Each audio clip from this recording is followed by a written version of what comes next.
Hello guys, kumusta na kayo dyan?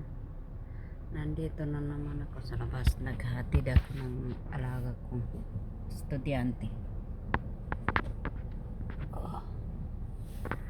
Ito ang mga lugar dito sa Al-Ghasim, Badaya, sa Riyadh. Pero parang ano dito parang probinsya na Riyadh ang Al-Ghasim. Yan o, parang nandoon ka sa Maynila. Ganito ang mga ano sa Maynila.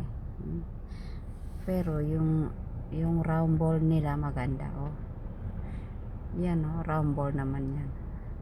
May mga bulaklak. Ito tindahan ng tinapay, yung bagong lutong tinapay.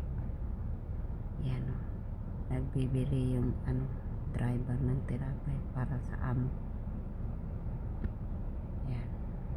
Yan sila, yung mga tindahan niya. Sige guys, maraming salamat. Ingat kayo palagi.